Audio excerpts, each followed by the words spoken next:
والصلاة والسلام على رسول الله أخبرني عن الإسلام የሚለው ላይ ነው ማለት ነው። ያው ሐዲሱ አኽቢርኒ ያ ሙሐመድ ንገረኝ አላቸው። ሰውየው ማለት ነው። عن الإسلام ስለ እስልምና አላቸው። فقال رسول الله صلى الله عليه وسلم አሉት الإسلام እስልምናት አንተ ሸሃደት መሰከር ነው አላ ኢላሃ በሐቅ የሚገዙ ጌታ እንደሌለ ኢላላህ አላህ ስከር ወአነ ሙሐመድ ደግሞ ረሱሉላህ ያለ መልእክተኛ መሆኑን መሰከር ወትቂማ ቀጥ አድርገህ ትሰግድ አስሶላት ሶላት ነው ትሄድ ትሰጣት ዘካት ዘካ ተሱም ትጾም ረመዳን وتحج حج تر البيت بيتنا ነው የአላህን ቤት ካዕባን ኢንስተጣዕተ ከቻልክ ላይ ወደ ካዕባ ስግድ ጉዞ ከቻልክ ቃል ከዛም ያጠያቀው አለ ወለክ እውነት ብላል ያ መሐመድ አላቸው። ፈዐጅብና ለሁ እኛ እኮ ለሱ ተገረምን ለጠያቂው ይላል። ይህም በማን ነው? ዑመር። ለምንድን ነው የተገረምነው? የሰአሉ መልእክተኛውን አለይሂ ሰላም የሚጠይቃቸውና ወይ ወደቁ ከዛም እውነትህን ነው ይላቸዋል። ስለዚህ ተገረም። ከትም አንድ ጠያቂ ከሆነ አላዋቂነቱን ያስላል። ጠያቂ ግን መልስ ሲሰጠው እውነትህን ነው ማለት አይችልም። ለምን? እውነቱን ምክንያቱም በምን ያውቃል? እሱ አላውቅም ብሎ አይደል እንደ ጠይቀው። ከዚህ አንጻር አሁን እነሱ የተገረሙት እንዴት እሱ ጠይቆ ሲያበቃ እውነትህን ነው ይለዋል እንዴት ብለው ተገረሙ ማለት ነው። ቃል ከዛም አሁንም ድጋሚ እንደዚህ ላይ ያው ጠያቂ ፈአኽቢርኒ ንገረኝ አን ኢማን ስለ ኢማን ንገረኝ አላቸው። ቃል አንተ ምን ቢላህ በአላህ ታምን ነው አሉት። በመላእክት በመላእክቶች መኖራቸው ወክቱቢ መጽሐፍቶች ቃል የተወረዱ መኖራቸው ወሩሱሊ ቃል የተላኩ መልእክተኞች በእነሱ ሁሉ ልታምን ነው። ወየውሚል አኺር በመጨረሻ ቀን እንዳለ ልታምን ሁሉ ሰው ሙቶ የሚቀሰቀስበት ወቱእሚኑ ልታምን ቢልቀድር ባዕደሁ ሰኒ ኸይሪሂ ወሸሪሂ በመልካሙም በመጥፎ ነገራቶች ሁሉ ሲከሰቱ ያኔ እነዚህ ሁሉ የሚከሰቱት አላህ ሱብሓነሁ ወተዓላ ቅድሚያ እንደሚያውቃቸው ልታምን፣ አላህ እንደጻፋቸው ልታምን፣ አላህ ሱብሓነሁ ወተዓላ በሱ ፍላጎት እንጂ እንደማይከናወኑ ልታምንና ነገራቶችን ሁሉ ፈጣሪ አላህ መሆኑን ልታምን ማለት ነው። ቀድር የሚለው ይከተታል። ቃል ከዛም አለ አሁንም ሰደቅት እውነት ብለሃል አላቸው። ቃል ከዛም አለ ማን ሰውየው ያው ጠያቂው ፈአኽቢርኒ ንገረኝ አን ኢሕሳን ስለ በጎ ስራ ቃል ብለዋለት መልእክተኛው ሰላም አንተ አዕቡደላህ ልትገዛ ነው ከአንተ ልካን ተሆነ ተራሁ እንደምታየው ፈኢን ለም ተኩን ባትሆንም እንኳን ተራሁ እሱን የምታየው ባትሆንም እንኳን አላህን ፈኢነሁ የራከ እሱ ያይሃልና ብለው መለሱለት። ጠይብ ቃል አሁን ድጋሜ እንዳለ ፈአኽቢርኒ አን ሰዓ ስለ ቂያማዋ ቀን መቆሚያዋ ስለ እሷ ንገረኝ። ቃል ከዛም እሳቸው እንዳሉት አይደለም አትመስሉ ተጠያቂ እኮ አይደለም አንሃ ስለ እሷ ስለ ቂያማ ቢአዕለመ ይበልጥ እኮ የሚያውቅ አይደለም ሚነሳኢል ከጠያቂው ማለት ነው። ከጠያቂውም በበለጠ ተጠያቂው ምንድን ነው ይበልጥ እውቀት የለውም። ቢማዕና ሁላችንም እኩል ነን በዚህ ጉዳይ የምናውቀው ነገር የለም ነው ፍላጎታችን። ከቱም ምን መስኡል ማለታቸው ተጠያቂው አንሃ ስለ እሷ ስለ ቂያማ ቢአዕለመ ይበልጥ አያውቅም ሚነሳኢል ከጠያቂው አሉ። ጠያቂው ጅብሪል ነው። ተጠያቂው ማን ነበር? መስኡሉ ደግሞ መልእክተኛው ሰላም ነበር እየተጠየቀ ያለው። ስለዚህ ተጠያቂውም ከጠያቂው የበለጠ እውቀት አይኖረውምና ስለዚህ እኔም አላውቃትም አሉት። ጠይብ ቃል ከዛም እንዳለ ፈአኽቢርኒ ንገረኝ እሺ አን አማራት ስለ ቂያማ ምልክቶቿ። ቃል ከዛም እንዳሉት መልእክተኛው ሰላም አንተ ልትወልድ ነው አልአመቱ ባሪያ ረበታ ጌታዋን አሉ። ይህ ማለት ምንድን ነው ሲሉ ዑለሞች ከፊሎች ያው አንድ ባሪያ ጌታዋን ልወልድ ነው ማለት ቢማዕና እናት ማለት ነው። ልጅ ትወልድና ልጇ ማለት ነው ልክ ባሪያ ገዝተው እንደፈለጉ እንደሚሏቸው እንደዛ እናቱን እንደፈለገ ያዛል። እናቱም ደግሞ ለሱ ያዛትን ሁሉ እሺ ስለምትል ከዚህ አንጻር ያው ኪናያ ነው በሚል የፈሰሩት አሉ ማለት ነው። ያን የተፈለገበት አሉ። ከፊሎች ደግሞ ያኔ ባሪያ ልጇን ልትወልድ ነው ማለት የተፈለገው ወይ እንደዚህ የህዝብ ቁጥር ይበዛና ልጅ ከእናቱ ጋር ተለያይቶ እየኖረ ሳለ መጨረሻ ላይ ልጅ እናቱን ያገኛትና ግን ሳያውቃት እናቱ መሆኗን ሳያውቅ ገዝቶ ወደ ባርነት ያደርጋታልና ያው ኢህቲማል ነው። በዚህም እንደው ሊሆን ይችላል ብለው የፈሰሩት አሉ። ግን ይሄኛው ግን ማለት አሁን ዘመን ላይ የሚከሰተውን የገለጹት ሙዓለሞች አሉ። ማንኛውም እሱ ማለት አንድ ሰው እናቱን የሚያዘትን ሁሉ እሺ ትለዋለች። እሱም ደግሞ እናቱን ሲያዝ ኢህቲራም የለም። ይሄን አድርጊ ይላታል። እናቱን እሺ በቃ ልክ ባሪያ አገልጋይ ሆና እናት ማለት ነው። ይሄ እንግዲህ ምንድን ነው የቂያማ ቀን ምልክቱ ነው ሐዲሱ ላይ እያለ ያለው ወአን ተራ ልታይ ነው። አሁንም አልሑፋተ ያኒ አልዑራት አልዓለተ አልሑፋት ባዶ እግር ሲሄዱ የነበሩ አልዑራት ራቁታቸው ሲሄዱ የነበሩ አልዓላ እንደዚሁ አልዓለተ በጣም የተቸገሩ ድሃ ሆነ የነበሩ ሰዎችን ልትመለከት ነው። ሪዓ ጠባቂ የነበሩ አሻኢ ፍየል ጠባቂ የነበሩ ሰዎችን የተጠዋወሉ ና መጨረሻ ላይ ያው ከብረው ወደ ሰዎች መጀመሪያ ድሃ ሆኖ ነው እንግዲህ እንደዚህ ሲሆኑ ሲቆሳቆሉ መጨረሻ ላይ ከብረው የተጠዋወሉ ና ሲቀዳደሙ ታያቸዋለህ። ፊልቡንያን ህንፃን በመገንባት ማለት ነው። አሁን ይሄ የቂያማ ቀን ምልክቱ እንጂ ሐራም ነው አይደል? ሐራም ማለት አይደለም። ግንብ መገንባት ሰውየው ሐላላዊ በሆነ ንብረቱ ቤት ሊገነባ ይችላል። ሐራም አይሆንም። ግን የቂያማ ቀን ግን ምልክት ነው። የቂያማ ቀን ምልክት ነው።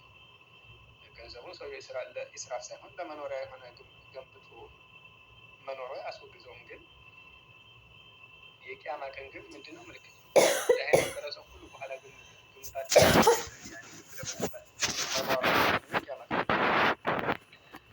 ከዛም ማለማ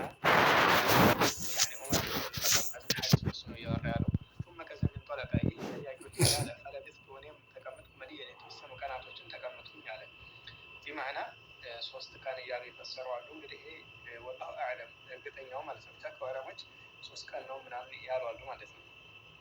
ከሶስት ቀን በኋላ እንግዲህ ثم قال ከዛም እንዳሉ ለኔ እኮ እንዳሉ መልእክተኛው ሰም እንደዚህ አሉኝ አለ። ያ ዑመር አንተ ዑመር ሆይ አታድሪ ታውቃለህን ማን እንደሆነ ጠያቂው ማን እንደሆነ እስካሁን እኔ ስጠይቀኝ የነበረው ማን እንደሆነ ከሐዋለኝ።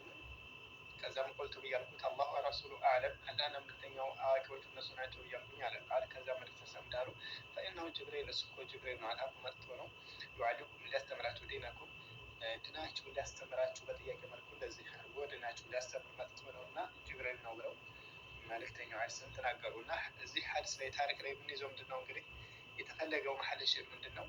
ኢስላም 5 አርካኖች እንዳሉት፣ ኢማን 6 አርካኖች እንዳሉት፣ ኢሕሳን ደግሞ አንድ አርካን ብቻ እንዳለው ያኔ እነዚህ መረጃ ለማውጣት ነው ሸይእ ያመጣ ይሄን ሐዲስ ማለት። ምክንያቱም መነሻው ላይ ስለምን እየተናገረ ነበር? የእስልምና አርካኖች 5 የኢማን 6 ኢሕሳን ደግሞ አንድ ብቻ አርካን እንዳለው ብሎ ቁርአን ላይ ማስረጃ ጠቀሰ። ከሐዲስ ደግሞ ብሎ ይሄን አወሳ ማለት ነው።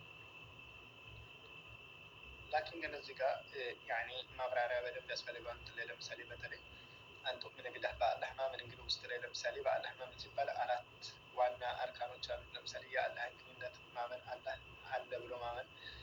ሁለተኛ የአላህ በሁሉ ነገር ፈጣሪ እሱ ብቻ መሆኑን ማመን። ሶስተኛ አምልኮት ለእሱ ብቻ ይገባል ብሎ ማመን። አራተኛ የአላህ ስምና ባህሪ እንዳለው ማመን። በመልእክቶችን ማመን አንደኛ ከአላህ ያኒ አላህ ሱብሓነሁ ወተዓላ ከኑር እንደፈጠራቸው መለኮች ከኑር የተፈጠሩት እንደዚሁ ስማቸው የተጠቀሰና ያልተጠቀሰ ብዙ እንዳሉ ማመን። ከነሱ መካከል በስራ የተመደቡ ልክ ለምሳሌ ጅብሪል ወህይን በማውረድ መስል፣ መለካው ለማውጥ ሩህ በመውዘዝ መስል በዚህ የተመደቡ መለኮች አሉ። እንደዚሁ መለኮች ማለት ነው አይበሉም አይጠጡም። ይህም እንግዲህ አሁን ከመለኮች ወስፍ ነው ማለት ነው። በመለኮች ማመን ይህ ሁሉ ያካትታል። ብዙ አለ። በተለይ ወጅዝ የሚባል ኪታብ ላይ ዛሬ በይበልጥ ተጠቅሷል። ማንን አስመልክቶ አላህ ሱብሓነሁ እንደማያምፁ ሁላቸውም አላህን ታዘዥ እንጂ ከነሱ መካከል አላህን የሚያምፅ አንድም እንደሌለ ማለት ነው። ይሄ እንደ ናሙና ያክል ነው እንጂ ብዙ ገለጻ አለው በመለኮች ማመን የሚለው ውስጡ ላይ ማለት ነው። እንደዚሁ ኩቱብ በሚለው በመጽሐፍቶች ማመን ሲል ለምሳሌ መጽሐፍቶች ከአላህ የተወረዱ መሆናቸው ማመን። እንግዲህ ከአደም አለይሂ ሰላም አንስቶ ወህይ ሲወርዱ ከወደ አላህ ነው ማለት ነው።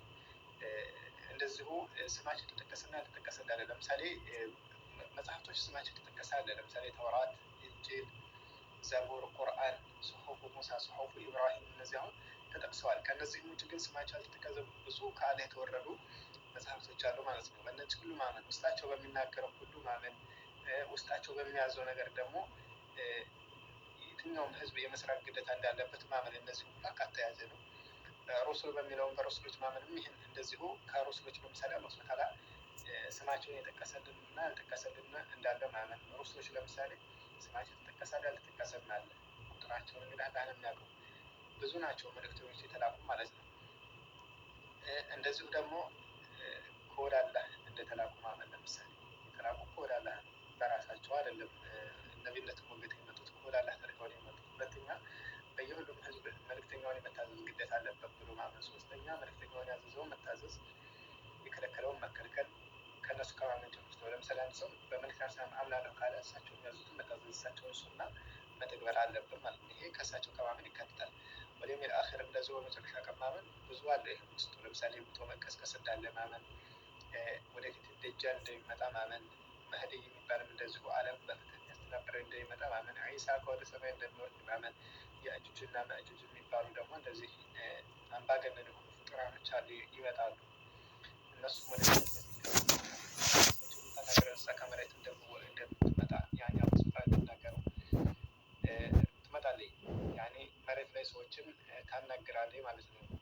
እንግዲህ ይሄ ሁሉ አለ። ወደፊት ገና ቂያማ ወደ ቂያማ ወደ መከሰት በሚለው የሚከተት እንደዚሁ ፀሐይ በገባችበት መውጣቷ በዚህ ማመን አሁን የቂያማ ቀን ከማመን ይካትታል። እንደዚሁ ሲራጥ እንዳለ ማመን፣ ሚዛን እንዳለ ማመን፣ ጀነትና ጀሀነም እንዳሉ ማመን፣ በዚህ ሁሉ ማመን እንግዲህ ከመጨረሻ ጋር ከማመን ይከተታል ማለት ነው።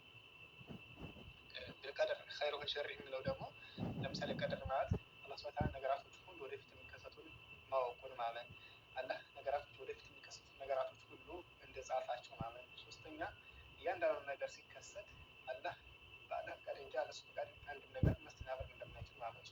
አራተኛ ነገራቶች ሁሉ የፈጠረው አላህ ነው። መሰለ ሲባል ምንድን ነው? አንድ ሲሆነ ስራ ለመስራት ሁለት ነገር ያስፈልጋል። እሱ ምንድን ነው? ኃይልና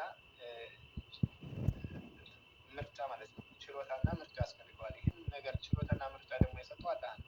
ከዚህ አንጻር የሰዎችንም ስራ የፈጠረው አላህ ነበረው። ከዚህ አንጻር ከተማ ሲሆን ስራ ለመስራት ምርጫና ማለት ነው ቅዋ ጉልበት ያስፈልገዋል። ያ ጉልበትና ደግሞ ምርጫ የማገናዘብ ፍቅር የሰጠው ማን ነው? አላህ ነው። ከዚህ አንጻር ነው አላህም የሰው ልጅ ስራ የፈጠረው ሰው ይባላል። ግን አንድ ሰው ሄዶ ወንጀል የሚሰራ ግን አላህ ነው ያሰራው አይመለከቱም። ያ በምርጫው ስለሆነ የሚሰራው ማለት ነው። ኢኽቲያር ስላለ ማለት ነው። ያማ ሁሉም ሰው አላህ ነው የሚያሰራው ከተባለ አላህ መደየኑ ወደ ማለት እንደ ሙርጃዎች